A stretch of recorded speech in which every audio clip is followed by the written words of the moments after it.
Bismillahirrahmanirrahim. Assalamualaikum warahmatullahi wabarakatuh.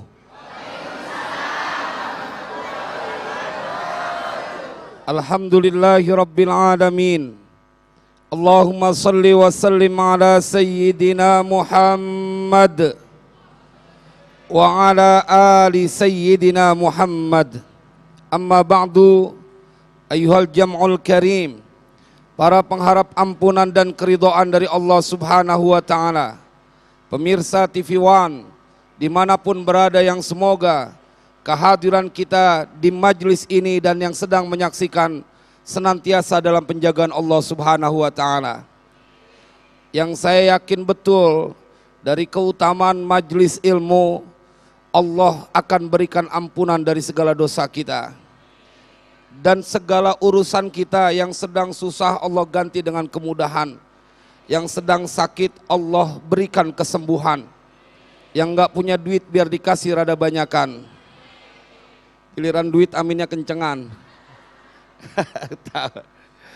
Tapi nanti kita akan ngaji di waktu yang mulia ini, insya Allah buat mereka yang takut kepada Allah, mereka tidak akan pernah dipusingkan urusan dunia.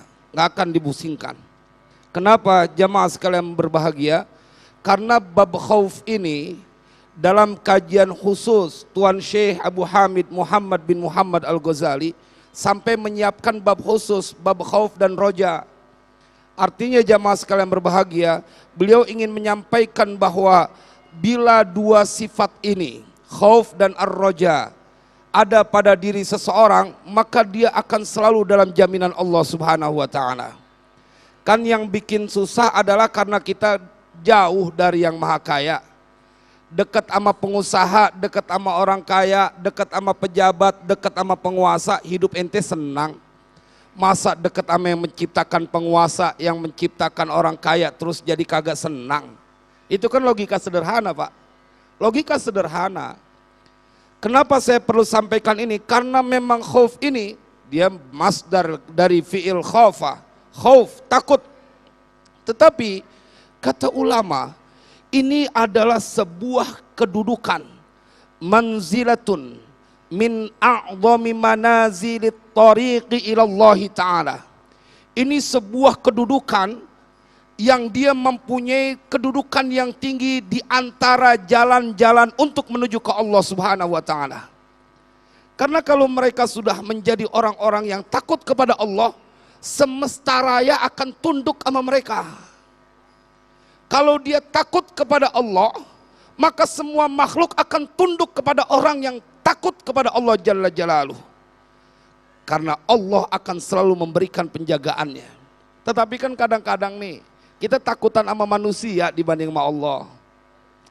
Kenapa bapak-bapak pergi kerja dari pagi sampai sore, ya nggak berani telat? Karena takut dipotong gajinya. Berhari-hari, berbulan-bulan, bertahun-tahun. Padahal gajinya 10 koma. Tanggal 10 udah koma. Nggak sampai akhir bulan. Ada rasa takut karena memang kata ulama, kalau semua orang mempunyai sifat atau rasa takut kepada Allah Jalla Jalaluh, ini adalah ibadah hati. Mereka punya ketakutan kepada Allah Jalla Jalaluh. Yang terjadi adalah mereka meninggalkan bentuk perbuatan kedurhakaan dan mereka akan melakukan ketaatan-ketaatan kepada Allah. Dan bila sudah melakukan ketaatan kepada Allah, hidupnya, matinya nggak boleh sama dengan orang yang tidak melakukan ketaatan dan tidak takut kepada Allah. Kita perlu bukti. Maka kita akan ketemu dalam surat Al-Jathiyat. Dijamin oleh Allah Jalla Jalaluh. Am hasibal ladzina jtarahu sayyiati an naj'alahum kalladzina amanu wa amilus solihati sawa'am mahyahum wa mamatuhum sa'a ma yahkumun. Ini Allah yang memberikan garansi. Apakah mereka mengira orang-orang yang beriman melakukan kebaikan, imannya kepada Allah totalitas, seperti yang dibacakan oleh qori kita tadi, bahwa ketika disebutkan nama Allah bergetar mereka punya hati. Ada nggak yang disebut nama Allah kemudian hati kita gemeter? Rasanya susah ya. Giliran aja lewat kuburan yang angker gemeter. Jamaah sekalian berbahagia, kata Allah nggak boleh sama. Mereka yang beriman dan melakukan kebaikan ini digaransi oleh Allah dan tidak mungkin tidak terjadi. Am hasibal ladzina ijtarahu sayyiati an naj'alahum kalladzina amanu wa amilus solihati sawa'am mahyahum wa mamatuhum. Hidupnya matinya nggak boleh sama. Maka jamaah sekalian berbahagia, sebenarnya hidup itu sederhana. Bila engkau takut kepada yang menciptakanmu, maka engkau akan selalu diperlakukan manja oleh Allah Jalla Jalaluh. Kadang-kadang yang durhaka aja dengan sifat ar-Rahmannya Allah, yang durhaka masih dikasih senang hidupnya, masih punya mobil, masih punya rumah. Masa kita yang ruku sujud, yang baca Al-Quran, yang demen baca sholawat, kemudian dibikin susah hidup di dunia? Gak mungkin, gak mungkin Pak. Tetapi faktanya ada Ustadz. Mereka yang rajin ibadah, kemudian mereka juga masih mendapatkan kesulitan dalam urusan dunia. Tanya, ibadahnya karena siapa? Kalau ada orang yang dia punya mentalitas kepada Allah Jalla Jalaluh, dia menjadi orang yang takut dalam berbagai keadaan. Kayak apa diceritakan di dalam Al-Quran. Ketika orang-orang yang diberikan garansi oleh Allah, wa amma man khafa maqama rabbih wa nahan nafsa 'anil hawa fa innal jannata hiyal ma'wa, dalam surat An-Nazi'at. Enggak tanggung-tanggung Pak. Dan adapun orang-orang yang takut kepada Allah, dia menahan hawa nafsunya, maka fa innal jannata hiyal ma'wa, langsung dikasih hadiah yang paling besar. Sesungguhnya surga itu adalah tempat mereka. Kalau urusan akhirat udah dijamin sama Allah, karena takutnya kepada Allah, apalagi cuman urusan dunia. Apalagi cuman urusan dunia yang puluhan tahun. Kita buka surat Muhammad ayat kedua, kita akan ketemu garansi dari Allah yang akan membuat kita hilang ketakutan kepada seluruh makhluk hidup. Kita hanya takut kepada Allah Jalla Jalaluh. Innal ladzina amanu wa amilus solihati wa amanu bima nuzzila ala Muhammad wa huwal haqqu min rabbihim kaffara anhum sayyiatihim wa aslaha balahum. Sesungguhnya orang-orang yang beriman, dia takut kepada Allah, terus melakukan kebaikan. Wa amanu bima nuzzila ala Muhammad, dan mereka beriman dengan apa yang diturunkan kepada Nabi Muhammad. Dua hal yang harus mereka dapatkan, kata Allah. Kaffaru anhum sayyiatihim, Allah hapuskan kesalahannya. Wa aslaha balahum, Allah beresin urusannya. Mudah-mudahan kita akan lanjutkan pada segmen selanjutnya.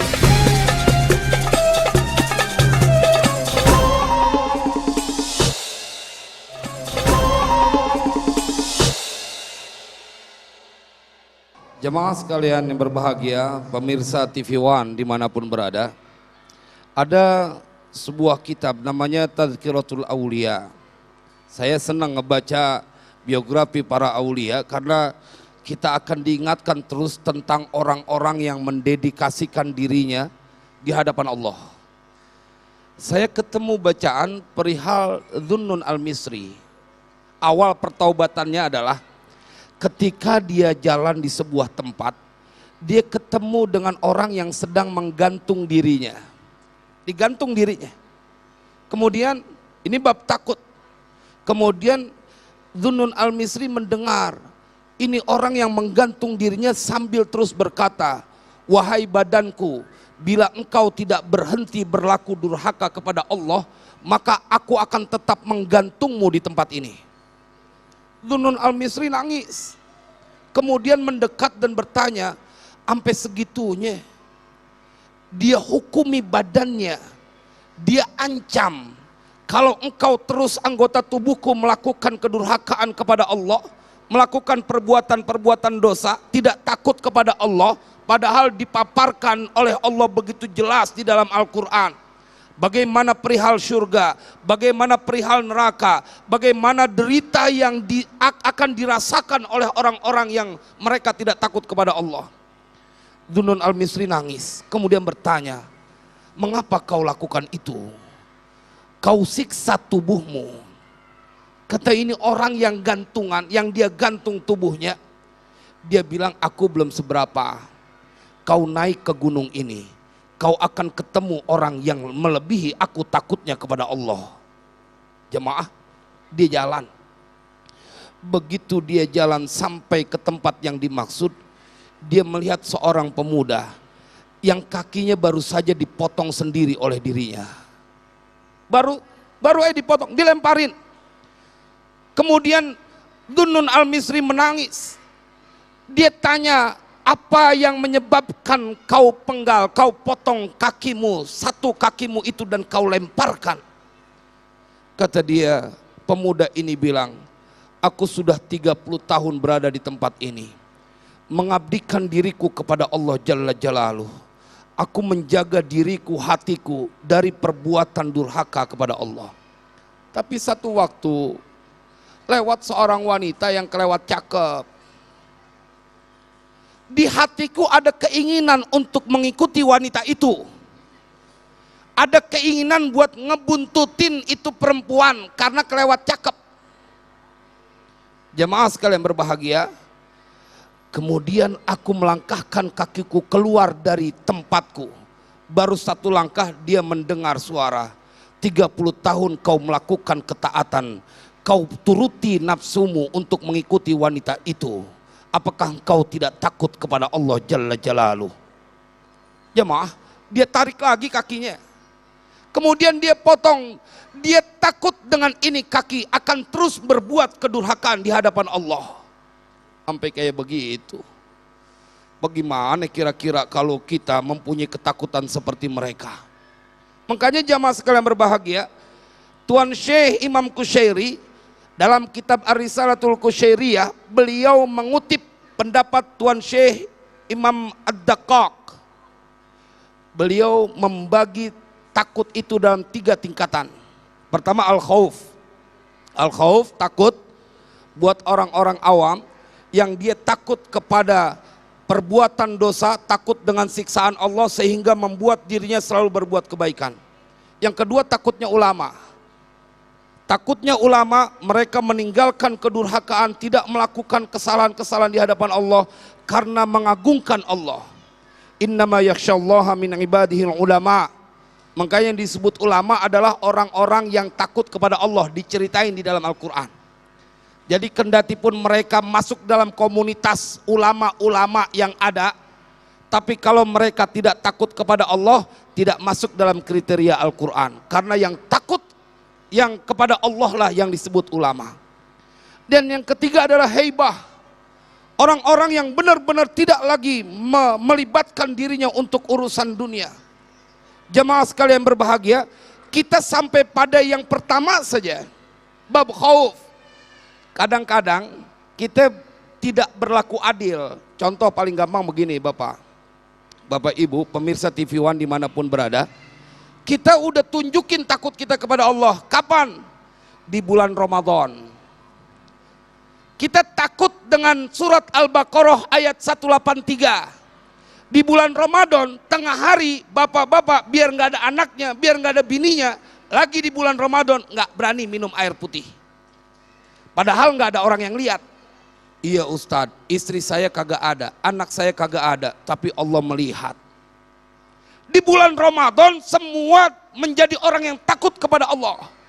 Nggak ada bininya, nggak ada tetangganya, nggak ada anaknya, nggak berani dia minum walaupun seteguk di bulan Ramadan pada siang hari. Kenapa? Dia sadar betul dia diawasi oleh Allah. Mengapa semangat engkau percaya diawasi oleh Allah hanya terjadi di bulan Ramadan?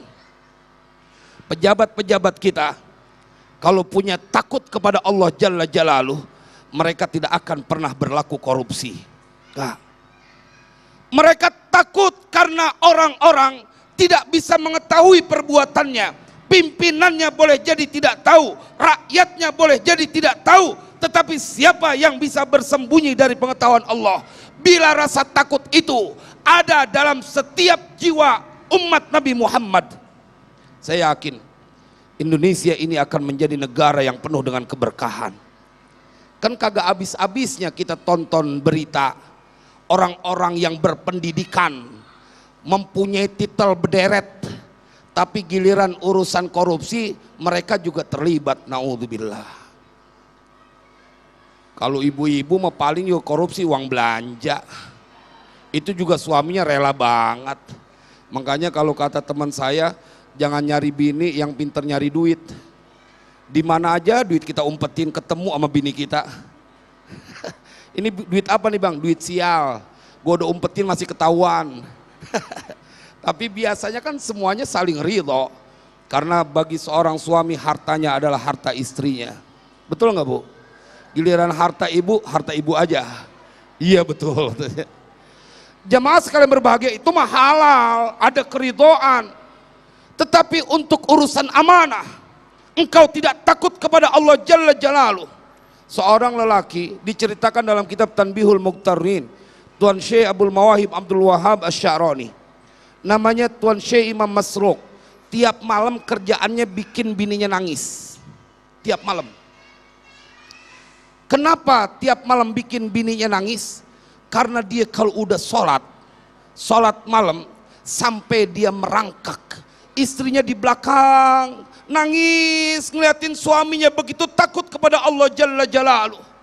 Istrinya di belakang duduk sambil berderai air mata. Tuan Syekh Abdul Mawahib Abdul Wahab Asy-Sya'rani menceritakan, ada loh orang yang begitu takut kepada Allah. Kita belum sampai menyentuh tentang akhlak baginda Rasulullah.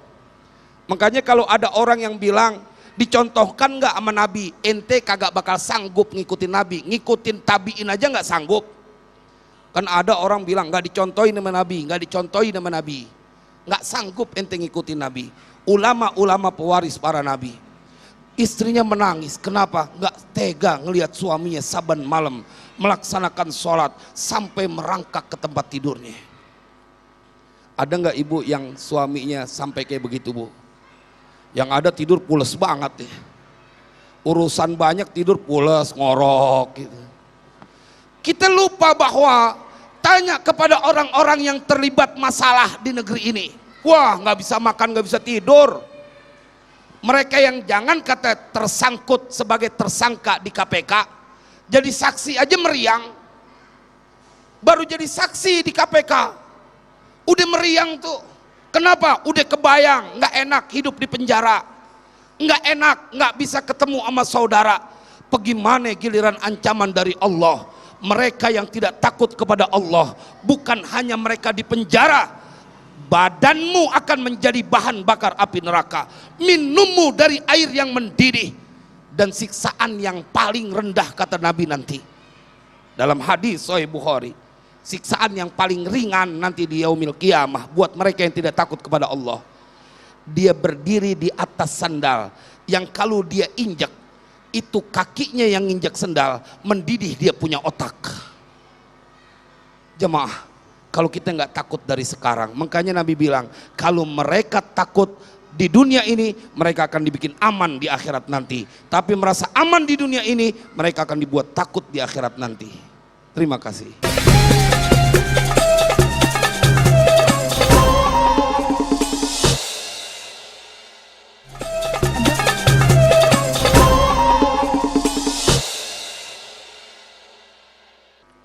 Assalamualaikum warahmatullahi wabarakatuh.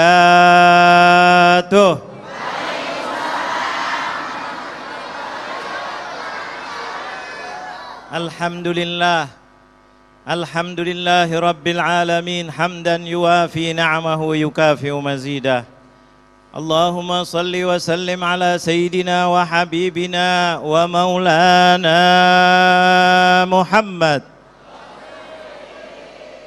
طب القلوب ودوائها وعافية الأبدان وشفائها ونور الأبصار وضيائها وقوت الأرواح وغذائها وعلى آله وصحبه ومن تبعه بإحسان إلى يوم الدين. أما بعد, jamaah pemirsa TV One dimanapun Anda berada, wabil khusus jamaah yang hadir di masjid yang mulia ini, mudah-mudahan semuanya dimuliakan dan disayangi oleh Allah. Alhamdulillah, dengan izin Allah kita bertemu kembali hari ini dengan kabar gembira. Temanya sangat luar biasa, aktual. Sebagai orang muslim itu diberitahu oleh Rasulullah SAW. Hakikatnya kehidupan itu apa? Untuk apa tujuannya? Allah mengatakan wa ma khalaqtul jinna wal insa illa. Apa itu sekarang definisi ibadah? Ibadah itu adalah bainal khaufi war raja, antara takut dan harap. Tadi mungkin sudah dengar kita banyak. Apa yang menjadikan kita harus ada rasa takut? Takut bukan untuk menjadi pengecut. Takut itu adalah untuk bersiap-siap kita waspada. Bagaimana orang takut bisa waspada? Maka harus dibarengi dengan ada harapan. Harapan ini yang menjadikan kita mulia. Harapan yang menjadikan kita bahagia. Kita punya anak takut, betul apa betul Ibu? Kenapa? Sakit apa tidak? Pada diem. Melahirkan sakit nggak? Dibilang hati-hati bisa sampai, nggak usah jawab dah. Ini sampai begitu taruhannya, tapi ada harapan. Mudah-mudahan punya anak yang soleh dan solehah. Nah ini harapannya. Sakit nggak apa-apa. Walaupun taruhannya nyawa, punya anak yang soleh dan solehah. Ya Allah, gembiranya luar biasa. Pengen mendidiknya, bisa memuliakan ibunya, bisa memuliakan ayahnya. Betul apa betul? Yang tadinya cemas, yang tadinya takut, pengen nggak punya anak? Taruhannya, nah ini harus diketahui oleh anak-anak ini. Subhanallah, demi untuk anak, taruhannya nyawa, tapi ada harapan. Makanya Islam itu antara takut dan harapan. Takut, cemas, dalam keadaan takut ada harapan. Orang yang takut, yang berlindung kepada Allah, maka dia akan dimuliakan oleh Allah Subhanahu wa ta'ala. Disinilah dengan harapan-harapan ini kita definisi harap itu apa? Yaitu memuliakan Allah. Kita merasa lemah, yang kuat siapa? Kita miskin, yang kaya siapa? Makanya Allah memberi harapan luar biasa. Al-Quran turun dalam tertibnya surat Al-Fatihah di awal, sebelum di dalam Alhamdulillah, di situ Bismillahirrahmanirrahim. Coba Bismillah, padahal sifat-sifat Allah banyak. Sifat-sifat Allah, Al-Qadir, Al-Ghani, Al-Jabbar, semuanya banyak, 99 nama Allah. Tapi yang dipilih Ar-Rahman, Ar-Rahim. Apa ini artinya? Artinya adalah Allah memberi harapan. Hai manusia, kalian aku ciptakan, kalian banyak berdosa, tapi jangan takut, mintalah kepada aku Ar-Rahman, aku yang sangat memberikan jalan keluar kepada Anda. Hai yang punya dosa, kembalilah kepada aku Rahman, tidak cukup Rahman, Ar-Rahim. Allah, Quran dibuka, untuk apa? Untuk semua manusia. Yang maksiat, yang zalim, yang maaf agamanya belum masuk agama Islam, mau kembali taubat benar-benar, kata Allah, aku ampuni semua dosa kalian. Kalian gagal dalam dunia, kembalilah kepada aku yang memiliki dunia, aku yang akan memberi rizki kepada kalian. Allah mau melahirkan anak, taruhannya kata Allah, aku yang bisa menyelamatkan kalian. Anaknya bandel, minta sama Allah, Allah lembutkan hatinya menjadi anak-anak yang soleh. Inilah harapan-harapan luar biasa. Harapan itu harus ada dalam kehidupan kita. Makanya di sini harapan itu, ar-roja itu adalah qaid katanya. Qaid itu pemimpin yang mengajak kita untuk makin taat kepada Allah Jalla Jalaluh. Jadi untuk menghilangkan rasa putus, orang kalau takut-takut terus kira-kira gimana? Duit nggak ada, suami jangan bilang kawin lagi. Ini mau jawabnya kawin lagi. Suami meninggal atau meninggalkan istrinya. Waduh, kemana lagi? Nggak ada. Yang ada naik ke atas loncat, putus asa. Nggak ada harapan. Allah itu bisa segala-galanya. Rizki ada di tangan. Ini yang menjadikan kita maju. Bisa. Kita dimusuhin sama orang banyak. Susah melawan. Kita bisa punya apa? Nggak punya senjata. Ada Allah. Kira-kira Allah bisa nggak menjadikan kekuatan yang tersendiri diberikan oleh Allah? Bisa apa tidak? Diberikan musuh lemah. Bisa apa tidak? Contoh yang paling mudah, Indonesia merdeka.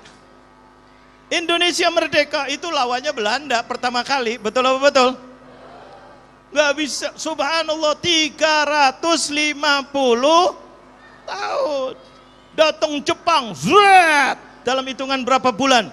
Belanda kabur, Jepang masuk, pikirnya mungkin mending. Wah, lebih jahat lagi. Betul apa betul? Jepang lebih jahat apa tidak? Lihat sejarah. Jepang 3 tahun setengah itu bagaikan 350 tahun Belanda. Ini ahli sejarah yang berbicara. Lantas bagaimana menghadapi Jepang? Menghadapi Belanda aja susah. Ada siapa? Allah. Allah. Ini larang Islam, ada Allah. Tidak ada yang namanya mustahil. Apa yang terjadi tanggal 6 Agustus 1945, Hiroshima dibom. Yang ngebom siapa? Amerika. Apa disuruh Indonesia? Yang menggerakkan, yang mengizinkan ngebom itu siapa? Allah. Masih agak kuat. Tanggal 9 Agustus 1945, Nagasaki dibom lagi. Ketika dibom 2 kota ini di Jepang, hancur Jepang, lemah Jepang, maka penjajah anak buahnya Jepang di sini kuat apa lemah? Lemah. Ketika lemah, bangsa Indonesia mengiklankan kemerdekaannya. Betul apa betul? Ini harapan, ada Allah. Ada Allah. Nggak bisa. Nggak ini, tidak ada yang namanya nggak bisa. Selagi ada Allah pasti bisa. Makanya dalam Pancasila ini kita ditinggalkan luar biasa. Sila pertama bagi bangsa Indonesia harus berketuhanan. Kenapa? Supaya jangan pada putus. Mudah-mudahan kita diberkahi oleh Allah, Indonesia ke depan lebih baik lagi.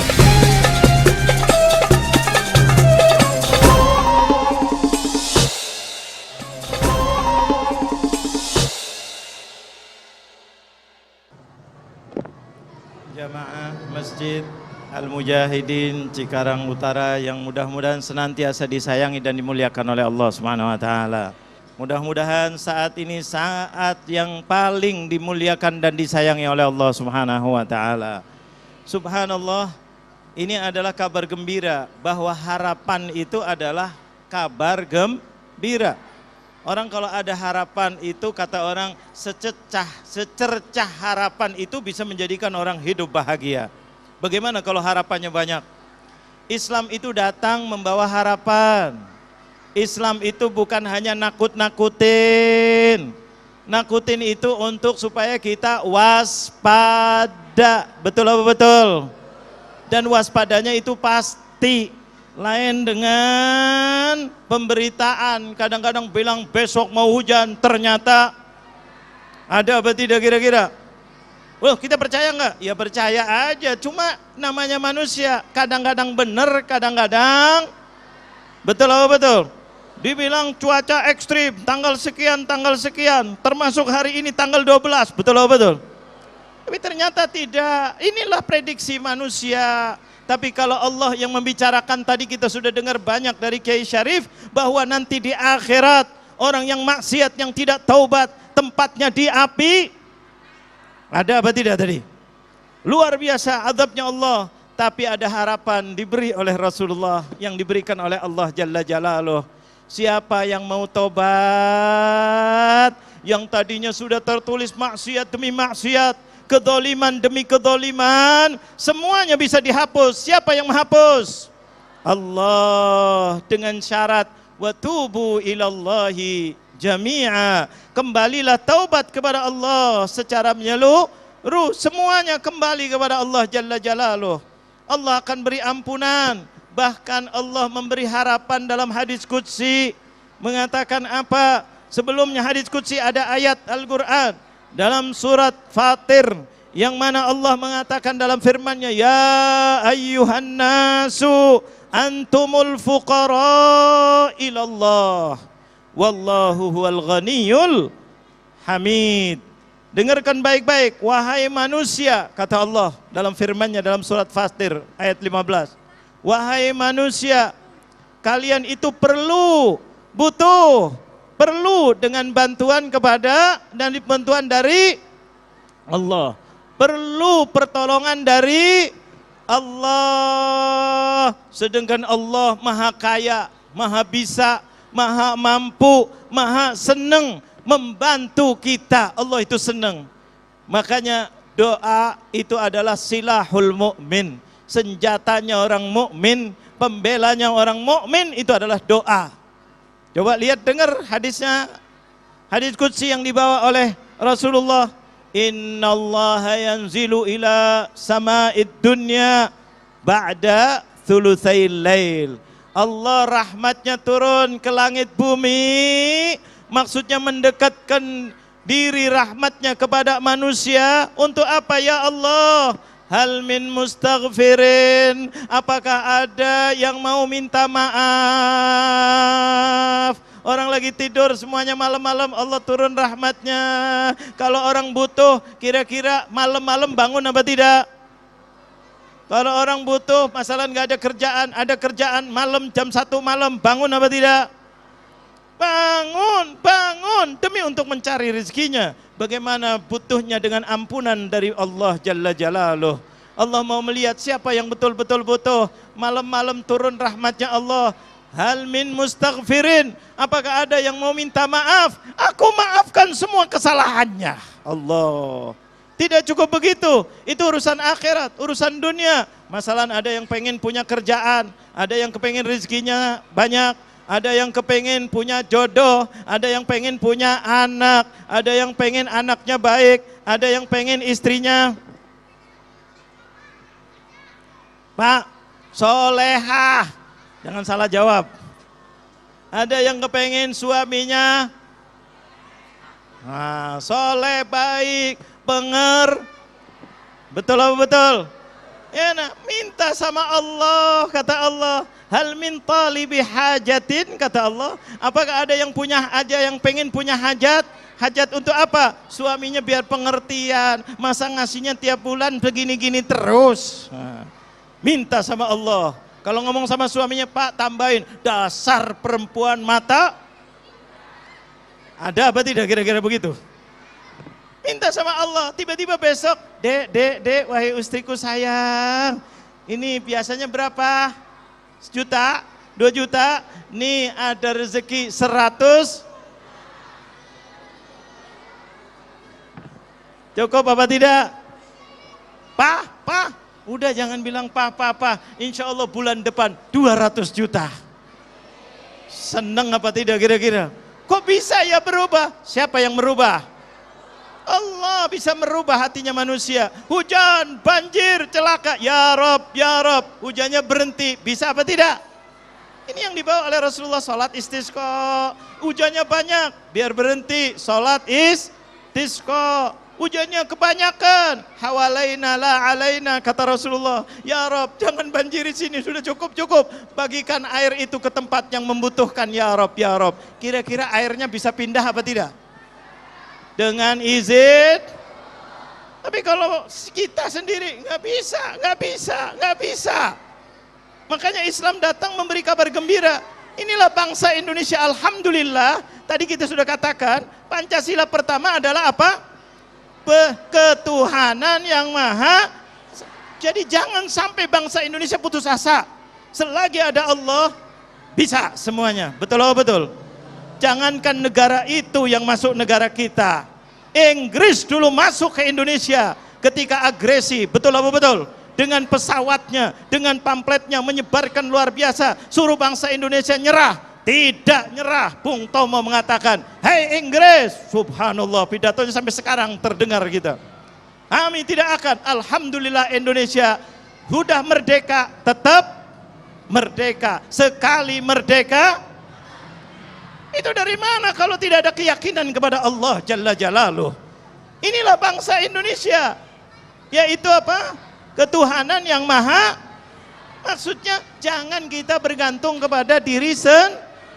Kalau pada diri sendiri hancur kita. Kita bergantunglah kepada siapa? Allah. Makanya Rasulullah pesan, kalau punya hajat, ini ada hadisnya, barang siapa yang pengen hajatnya dikabulkan, kata Rasulullah, sholatlah 2 rakaat. Yang sering dikenal namanya sholat apa? Hajat. Betul loh, betul. Sering orang mengatakan sholat hajat. Untuk apa? Sholat, minta sama Allah. Coba, sholat itu tidak akan diterima oleh Allah kecuali dengan membaca surat Al-Fatihah. Ada apa rahasianya dalam surat Al-Fatihah? Ada ayat yang Allah menjawab langsung ketika kita baca. Iyyaka na'budu wa iyyaka nasta'in.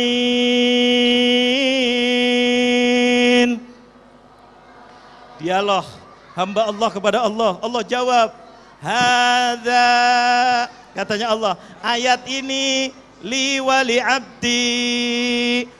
abdi masa'al, kata Allah, ini ayat ini separuh untukku. Maksudnya untuk Allah, untuk apa? Memuliakan Allah. Iyyaka na'budu, hanya engkau ya Allah yang kami sembah. Tapi ayat separuh lagi katanya, ini untuk hambaku. Aku janji, kata Allah, aku akan muliakan mereka. Aku akan kabulkan hajatnya mereka. Wa iyyaka nasta'in, hanya kepadamu ya Allah kami minta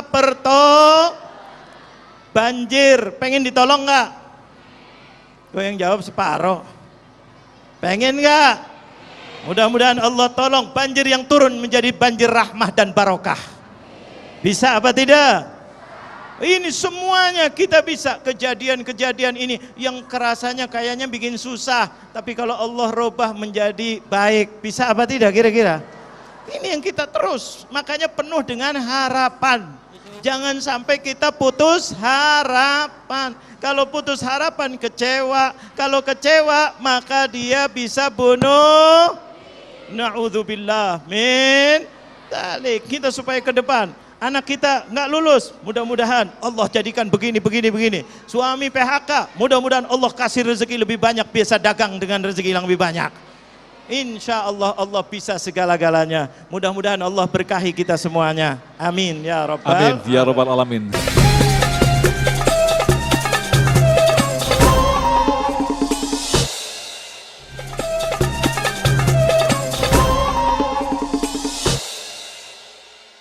Kita telah mendapatkan ilmu begitu banyak tentang takut dan harap, bahwa itulah sesungguhnya 2 sifat yang wajib kita miliki di dalam diri kita, karena dengannya pula dia mampu mengontrol akhlak kita atau kualitas akhlak kita. Dan alhamdulillah telah terkumpul beberapa pertanyaan yang insya Allah akan dijawab oleh guru-guru kita dalam waktu yang sangat singkat. Pertanyaan pertama menarik sekali kepada Kiai Sarif. Seringkali manusia berpikir secara rasional dan empiris, percaya kepada apa-apa yang dilihat, maka ketika dia berpikir tentang masalah ketuhanan, dia sangat jauh dari itu. Karena dia berpikir apa yang dilihat itulah yang perlu ditakuti. Apa yang dilihat itulah yang perlu diikuti. Nah ini bagaimana dengan urusan yang gaib ini, Kiai? Iya, saya sepakat sebenarnya dengan hal itu. Dan Allah jauh hari sudah mempersiapkan ketemu dengan orang-orang yang sok rasional gitu. Maka itu ketika Allah memaparkan di dalam Al-Quran, contoh yang paling gampang lah, yang tadi sudah dibahas oleh profesor kita, bahwa peristiwa banjir itu kan dijelaskan dalam Al-Quran, yang bisa nurunin hujan itu cuman Allah. Wa anzala minas sama'i ma'an, ente diturunin segitu aja udah kewalahan. Bagaimana kalau kemudian ini beruntungnya umat Nabi Muhammad, karena masih banyak para habaib, para ulama pewaris Nabi Muhammad, sehingga meredakan itu bencana-bencana. Karena begitu yang Allah sampaikan di dalam Al-Quran. Kalau kita ngelihat bagaimana kaum Thamud, kaum Ad, nggak ampun Mas Agung. Ketika kita akan membuka surat Al-Haqqah, Al-Haqqatu mal-Haqqah, wa ma adraka mal-Haqqah, kadzabat Thamudu wa Adum bil qari'ah. Kita lihat ayat lanjutannya. Fa amma Thamudu fa uhliku bit taghiyah wa amma Adum fa uhliku birihin sarsarin atiyah. Itu kan ada semuanya. Itu satu bukti yang Allah sampaikan di dalam Al-Quran. Dan jejak-jejaknya masih ada kita temuin. Fir'aun yang begitu belagunya. Jadi kalau mereka melihat secara empirik, itu empirik tuh. Itu yang kebangetan belagu sama Allah, nggak ada takutnya sama Allah, tuh jadi begitu. Sampai waya gini masih jadi tontonan. Artinya tidak ada yang tidak terjawab. Termasuk bila ketemu dengan orang-orang yang kayak begitu, yang pengen mencoba mencari-cari mengkritisi Al-Quran. Bahkan sejak zaman dulu sebenarnya sudah ada orang yang empirik begitu. Jadi bukan sekarang aja Bukan ya. Jadi sekarang ada aja. aliran-aliran. Malah ketinggalan zaman kalau menurut saya. Baik, Habib, ini pertanyaan menarik sekali. Dalam kondisi terpojok, seringkali manusia bergantung kepada makhluk, bukan kepada Allah. Silakan, Bu. Justru pada saat terpojok kita bergantung kepada makhluk, malah bukan kepada Allah. Ini bagaimana menjawabnya, Habib? Ya, pertanyaan bagus tadi sudah disampaikan. Subhanallah, ibu-ibu, bapak-bapak, pemirsa TV One yang dirahmati Allah Subhanahu wa taala. Manusia itu ajul. Khuliqal insanu ajula. Manusia itu maunya instan, cepet. Maka kadang-kadang melihat sesuatu itu adalah subhanallah maunya yang cepat. Jadi kelihatannya kalau perlu duit, lihat orang yang berduit. Langsung aja terus dibaikin di ini di itu sampai kadang-kadang jual dirinya, menjual negaranya, menjual segala-galanya demi untuk duit. Padahal rezeki itu di tangan siapa? Allah. Pikir Allah yang dekat, yang ini. Padahal kalau kita lebih lihat lagi, Allah itu lebih dekat daripada orang yang kaya itu. Aqrabu min hablil warid. Allah itu lebih dekat daripada urat kita, nadi kita. Itu Allah lebih dekat. Jadi ketika kita baru berniat, kalau Allah kabulkan, Allah bisa datangkan rezeki itu. Jadi jangan sampai kita dibohongin karena ada yang tukang bohong di sini. Siapa itu? Alladzi yuwaswisu fi sudurin nas. Jadi tukang bohongnya siapa? Yaitu setan bisikin. Kamu kalau nggak dekat sama orang kaya, nggak bakal dapat duit. Kamu kalau nggak dekat sama pejabat, nggak bakal bisa naik jabatan. Ada apa tidak kira-kira? Siapa yang membisiki dalam hatinya itu? Dah cukup itu jawabannya. Jadi kita tinggal mau ngikutin setan apa ngikutin? Kalau Allah, selalu berdoa kita kepada Allah. Dekatkan diri kepada Allah. Ya Allah, berilah rizki kepada kami ya Allah.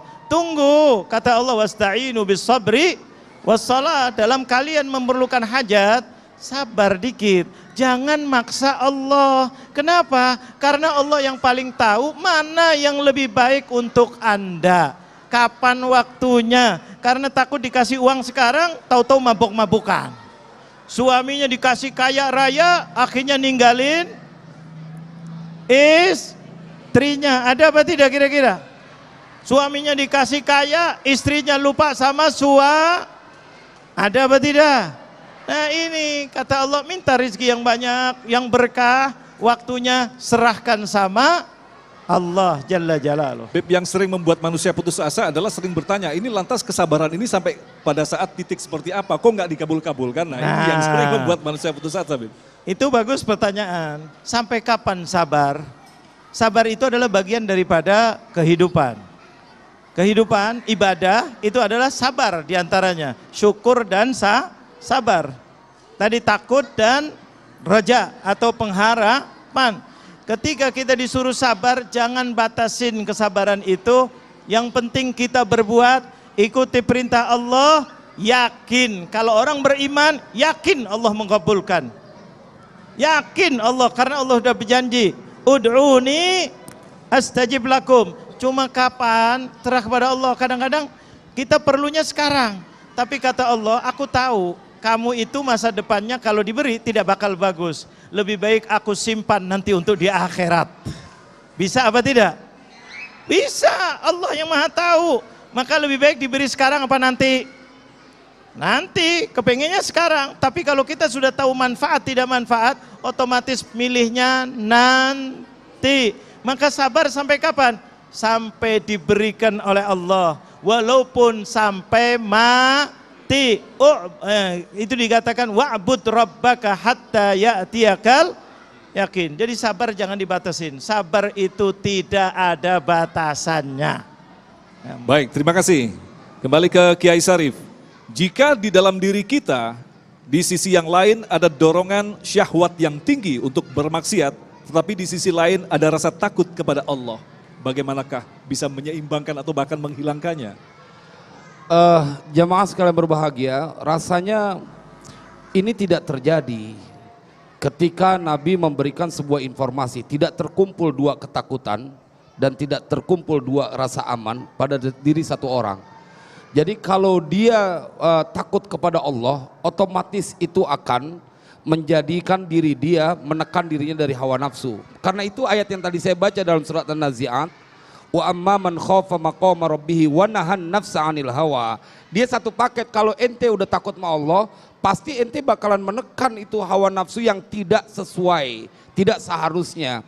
Cuman kan kadang-kadang manusia suka menjadikan sebuah berlindung daripada sebuah ungkapan iman itu naik dan turun. Padahal jamaah sekalian berbahagia, bahayanya adalah ketika kita pada saat iman kita turun kemudian kagak naik-naik lagi. Kayak rupiah begitu. Jadi jamaah, kenapa ini dipisahkan? Karena memang setiap orang ada potensi fa'alhamaha fujuraha wa taqwaha. Yes. Tapi pada saat engkau sudah dalam posisi takwa, engkau dalam pemahaman takwa, dalam pemahaman yang kemudian kau takut kepada Allah secara totalitas. Kenapa tidak? Karena engkau selalu diawasi oleh Allah. Di dalam dirinya hanya takut kepada Allah Jalla Jalaluhu. Ada seorang sahabat yang dia namanya disebut sama Allah, namanya Ubay bin Ka'ab. Diceritakan bahwa Ubay bin Ka'ab ketika beliau sakit panas karena mendengar hadis dari Nabi SAW, tidak ada satu duri yang mengenai umatku kecuali akan mendapatkan ampunan dari Allah. Dia sakit demam, dia nggak mau berobat, nggak mau minta sembuh. Kenapa? Sampai meninggalnya dia dalam keadaan demam. Sampai orang-orang di sekitarnya kalau ngobrol sama dia berasa hawa demamnya. Kayak apa dia itu rasakan? Kenapa? Dia takut dengan apa yang nanti akan dihisap. Padahal namanya udah dapat salam dari Allah. Padahal Rasulullah disuruh baca Al-Quran kepada Ubay bin Ka'ab. Tapi urusan takut sampai dia begitu takutnya dan berharap ini demamnya akan merontokkan dosanya. Lah, terus kalau orang yang hidup bersama Rasulullah, namanya telah disebut oleh Rasulullah, masih segitu takutnya. Engkau lagi mau berani-beranian takut campur hawa nafsu, ya kagak mungkin gitu, kagak bisa. Kalau takut dia pasti meninggalkan hawa nafsu yang kemudian durhaka kepada Allah. Dan seringkali kita juga berlindung dari salah satu sifat Allah, pemaaf. Nanti Allah juga memaafkan. Nah itu dia bagian juga yang kadang-kadang dijadikan sebuah alasan. Entarlah kira-kira udah tuaan baru taubat. Pertanyaannya ente bisa sampai tua? Kan nggak mesti tua kalau ajal udah datang. Bisa aja yang muda duluan. Walaupun di atas kertas profesor lebih tua dibanding saya gitu kan. Tapi kan masalah ajal nggak ada yang tahu. Nah disitulah bentuk kasih sayang Allah. Salah satu hikmah dirahasiakan ajal seseorang adalah karena Allah kelewat sayang sama hambanya. Kalau dikasih unjuk ajal kita sebulan lagi bakalan mati, nggak nafsu makan dari sekarang kita. Gitu ya Mas. Baik, terima kasih. Kembali ke Habib Ahmad berkaitan dengan masalah sabar dalam berdoa tadi. Kenapa doa yang saya panjatkan terkadang ada yang tidak terkabul, padahal saya sangat berharap untuk dikabulkan tentang satu hal itu. Mohon dijelaskan. Ya bagus, memang manusia tadi selalu kepingin apa yang dia inginkan itu dikabulkan. Padahal itu belum tentu baik. Betul apa betul? Yang maha tahu siapa? Allah. Enggak usah kita kepada Allah, maaf anak-anak kadang-kadang minta sama ibunya, sama bapaknya, Bu, meminta beli sepeda, Bu, sepeda, ada apa tidak? Minta sepeda, ibunya mau ngasih, duit ada, mungkin sudah dibelikan. Tapi ketika melihat ini anak kayaknya bahaya kalau naik sepeda. Banyak kendaraan, dianya tidak bisa menahan diri. Dia akalnya kadang-kadang keburu-buru. Jadi bahaya, kalau dikasih sepeda bisa-bisa dia kakinya patah. Bahkan nyawanya melayang. Kira-kira ibunya ngasih sekarang apa nanti? Kalau ibu ngasih sekarang berarti ibu yang tidak sayang sama anaknya. Betul apa betul? Karena ibunya udah tahu ini jalanan bahaya. Banyak kendaraan yang luar biasa, sedangkan akalnya ini anak keburu-buru, ceroboh. Kalau naik tidak mikir, nyebrang tidak mikir. Bahaya apa tidak kira-kira? Tunggu dulu biar besar akalnya supaya mateng. Betul apa betul? Ini prediksi dari ibu dan ayah. Karena sayang, belum pasti. Kadang-kadang enggak, yang begitu selamat, yang akalnya sehat enggak selamat, itu bisa terjadi. Tetapi kalau Allah kira-kira pasti apa tidak? Kalau dikasih ini pasti hancur. Allah tahu apa tidak? Jadi lebih baik dikasih sekarang apa nanti? Nanti, bahkan kadang-kadang diganti. Nunggu-nunggu nih mau cari yang cantik atau yang ganteng. Kok nggak dapet ya? Dapetnya yang lain. Ternyata yang lebih baik adalah yang sedang. Untuk dia. Kenapa? Setelah sekian tahun tahu yang cantik ternyata khianat. Yang ganteng ternyata zalim kepada istrinya. Ketika ditunjukkan, alhamdulillah nggak kawin sama yang yang cantik dan yang ganteng itu ternyata Allah, terima kasih ya Allah. Tadinya nangis, kenapa diambil orang? Saya ketinggalan. Kenapa sih Allah nggak kasih saya? Saya kan yang tahu duluan. Saya yang suratan duluan. Kalau dulu suratan. Betul apa betul? Tapi Allah kasih enggak. Untuk kamu yang ini nih, sedang tapi dia setia luar biasa. Mudah-mudahan kita selalu dipilihkan oleh Allah Subhanahu wa taala. Amin ya rabbal alamin. Baik, barangkali pertanyaan terakhir yang sekaligus juga pertanyaan menggelitik yang kita rasakan di setiap hari ini, Kiai Sarif. Bagaimanakah menghilangkan rasa takut kepada jin? Apakah ini sifat yang wajar atau memang dilarang? Sebenarnya sifat yang tidak wajar, takut sama jin, karena jin yang takut sama kita. Cuma kadang-kadang kita yang memberikan peluang kepada mereka. Jamaah sekalian berbahagia, dalam kitab Syarah Ratibil Haddad, namanya Sabilul Hidayati war Rasyad, pada bab tentang keutamaan baca bismillah, walhamdulillah, wal khairu wasyarru bimasyiatillah. Itu ada syarahnya mengutip sebuah hadis dari Nabi SAW. Ada seorang sahabat yang diboncengin oleh Nabi berkendaraan, hewan kendaraan, kemudian tiba-tiba hewannya itu berat. Kemudian dia menghina tuh.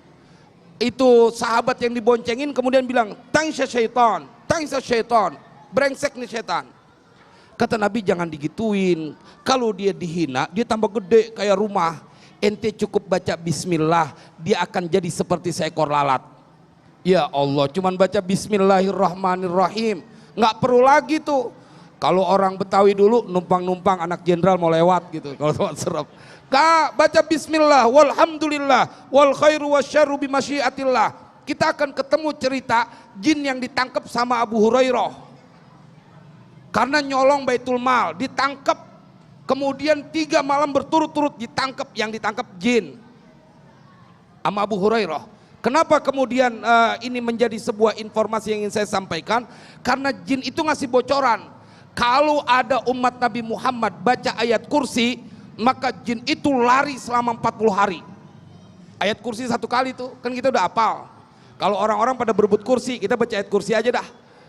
Artinya begitu sederhana. Jadi nggak pantas kalau takut hanya kepada Allah Jalla Jalaluh. Kalau kita sudah takut kepada Allah, semua makhluk akan tunduk. Semua makhluk akan tunduk. Termasuk air yang nurunin Allah. Kan Allah ceritain dalam surat Hud, wa qila ya ardu bla'i wa ya sama'u aqli'i wa ghidal ma'u wa qudiyal amr.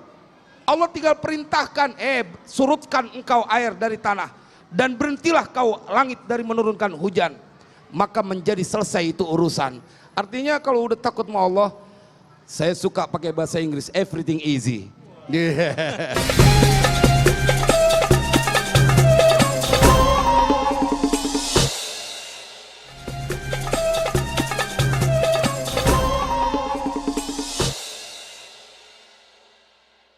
ibu-ibu yang dirahmati Allah, mari kita sama-sama minta kepada Allah Jalla Jalaluh. Mudah-mudahan di akhir majelis kita ini kita semuanya diampuni dosanya oleh Allah. Mari kita sama-sama minta untuk negara kita mudah-mudahan dijaga oleh Allah. Mari kita beristighfar kepada Allah. Astaghfirullah. Oh ya.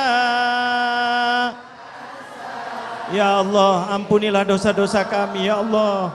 Dosa-dosa masa lalu kami ya Allah.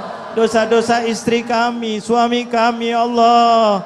Kesalahan anak-anak kami ya Allah. Wabil khusus ibu dan ayah kami ya Allah. Mudah-mudahan Kau ampuni segala dosa-dosanya ya Allah.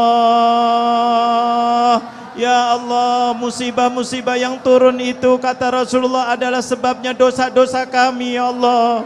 Ya Allah, Rasulullah mengatakan bahwa bisa diangkat itu musibah-musibah itu dengan kita beristighfar. Ya Allah, kami beristighfar. Mudah-mudahan musibah yang turun di Indonesia mudah-mudahan Kau hentikan ya Allah.